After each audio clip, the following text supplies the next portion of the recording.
Critical minerals पर चीन का बढ़ता दबदबा, सुरक्षा के लिए खतरा, बोले अमेरिकी विदेश मंत्री मार्को रूबियो। अब मार्को रूबियो ने इस तरह की स्टेटमेंट क्यों दिए, ये तो अपने आप में एक बड़ी बात है और चाइना के लिए एक थ्रेट है कि किस तरह चाइना पर भी हुक्म जताना चाहता है, चाइना पर भी अपना हक जताना चाहता है अमेरिका। देखो, मार्को रूबियो ने कहा कि एक ही देश में इतने महत्वपूर्ण खनिजों और उनकी प्रोसेसिंग क्षमता का केंद्रित होना अमेरिका नहीं बल्कि यूरोप और एशिया सहयोगी देशों के लिए भी बड़ी रणनीतिक कमजोरी है। अमेरिका के विदेश मंत्री मार्को रूबियो ने चेतावनी दी कि दुनिया भर में जरूरी खनिजों की सप्लाई चेन पर चीन का दबदबा बढ़ता जा रहा है, जो आर्थिक और राष्ट्रीय सुरक्षा के लिए खतरा बन सकता है। उन्होंने कहा कि अमेरिका उन्नत तकनीकों, रक्षा प्रणालियों और औद्योगिक उत्पादन के लिए जरूरी संसाधनों के मामले में बीजिंग पर अपनी निर्भरता कम करने के लिए दुनिया भर में अपनी साझेदारियां बढ़ा रहा है। अमेरिकी संसद की हाउस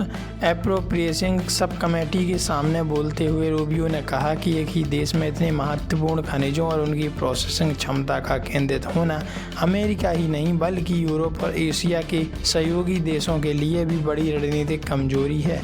उन्होंने कहा कि यह दुनिया की अर्थव्यवस्था के लिए ठीक नहीं और सच कहूँ तो यह राष्ट्रीय सुरक्षा के लिए खतरनाक है। किसी भी जरूरी चीज़ के लिए 90% तक एक ही देश पर निर्भर रहना पड़े, चाहे वह अपनी इंडस्ट्रियल बेस हो, डिफेंस सिस्टम हो या टेक्नोलॉजी। यह बयान ऐसे समय में आया जब ट्रंप प्रशासन अपनी आर्थिक और विदेश नीति में क्रिटिकल मिनरल्स को बहुत अहम जगह दे रहा है, खासकर चाइना के साथ बढ़ती प्रतिस्पर्धा के बीच।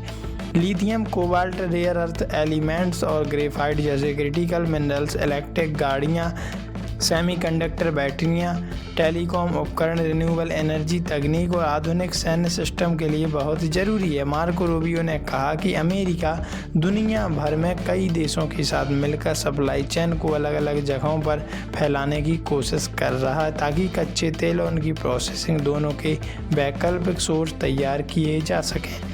उन्होंने बताया कि हमने 3 दर्जन या उससे भी ज़्यादा देशों को क्रिटिकल मिनरल्स मिनिस्ट्रियल मीटिंग में शामिल। उनके मुताबिक अब क्रिटिकल मिनरल्स अमेरिका की कूटनीति का एक अहम हिस्सा बन गए और लगभग हर अमेरिकी दूतावास में इस पर काम हो रहा है। उन्होंने कहा कि यह मुद्दा अब अमेरिका की विदेश नीति में बहुत प्राथमिकता वाला बन चुका है ताकि अलग अलग देशों के साथ मिलकर चीन पर निर्भरता कम की जा सके।